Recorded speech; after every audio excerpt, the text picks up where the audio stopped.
Assalamualaikum warahmatullahi taala wabarakatuh. Bismillahirrahmanirrahim.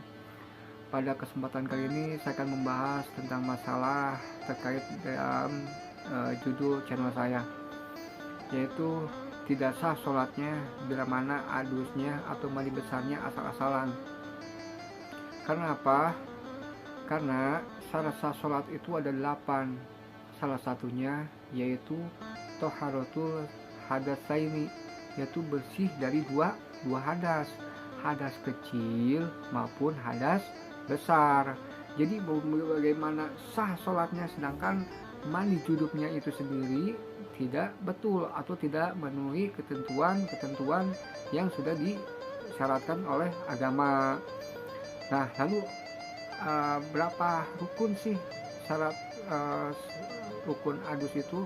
Rukun adus yaitu ada 2. Yang pertama an-niyatun. Yang pertama niat.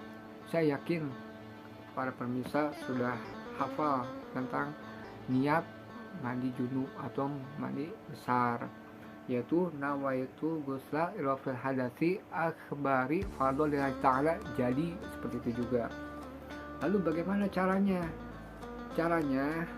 Oke, kita sama-sama praktikan ya, biar tidak asal-asalan lagi nih.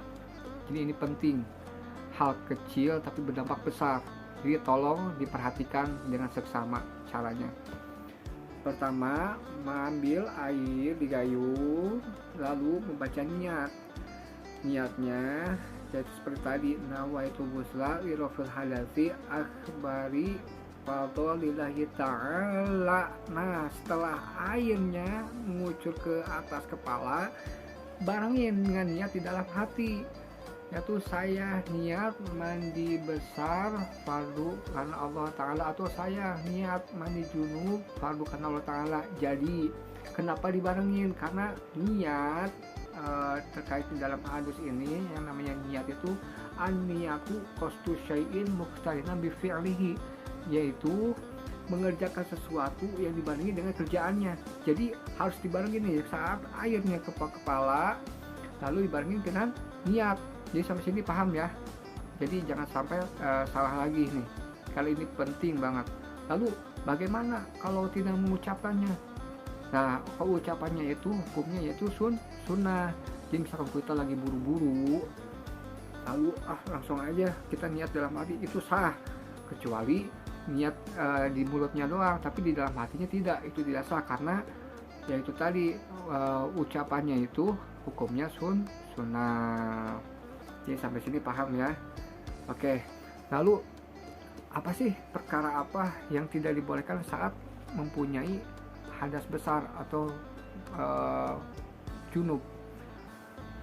Itu ada keterangan sebagian ada yang menerangkan 7 perkara. Itu pertama, saat mempunyai hadas besar dilarang memegang Al-Quran, membawa Al-Quran, membaca Al-Quran, i'tikaf, tawaf, puasa maupun sembahyang. Lalu bagaimana kalau ada pertanyaan ketika tidur dia mimpi basah nih, pasti lihat wujudnya emang benar basah. Lalu karena malam dia masih ngantuk ketiduran, nah pas subuh dia bangun tiba-tiba langsung wudu, langsung sholat, terus langsung mengaji baca Al-Quran. Nah itu hukumnya gimana? Itu hukumnya beragam ya. Yang pertama niatnya itu dapat pahala. Yang kedua sholatnya tetap tidak sah, harus berulang kembali karena itu tadi syarat sah sholat itu harus bersih dari 2 hadas. Lalu bagaimana membaca Qurannya? Membaca Qurannya tetap dapat pahala juga, kecuali kalau kita tahu nih pas bangun tidur kita tahu mempunyai halus tapi kita tetap melakukan itu, berarti haram hukumnya ya. Apalagi membaca Al-Quran itu haram hukumnya. Lalu sunnahnya mandi besar atau mandi junub itu apa? Ya, untuk keterangan ada 5 perkara sunnahnya saat mandi besar atau mandi junub. Yang pertama yaitu membaca tasmiyah, itu membaca bismillah, itu hukumnya sunnah.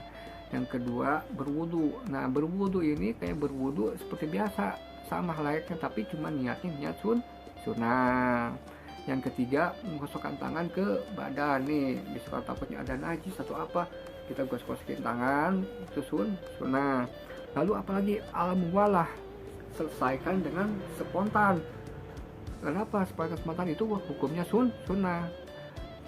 Di mazhab Imam Syafi'i itu boleh diangsur. Misalkan begini, di rumah kita cuma ada air sedikit, lalu kita adus nih kepalanya doang, lalu kita pergi ke rumah teman itu badannya nih nggak apa-apa, sampai kaki semuanya selesai, itu nggak apa-apa, bila angsur itu nggak apa-apa dalam mazhab Imam Syafi'i. Tapi lebih bagusnya, lebih sempurna yaitu dikerjakan dengan spontan. Lalu yang terakhir yaitu sunnahnya mandi besar, yaitu mendahulukan yang kanan, yang kanan baru yang kiri. Nah, seperti itulah keterangan tentang masalah mandi besar. Semoga ada manfaatnya bagi kaum muslimin maupun muslimat di sana. Mudah-mudahan apa-apa yang kata-kata saya yang keluar dari mulut saya itu kebaikan dari Allah, dan bila mana ada kesalahan itu murni dari saya, dari kebodohan saya. Wabillahi taufiq wal hidayah. Wassalamualaikum warahmatullahi wabarakatuh.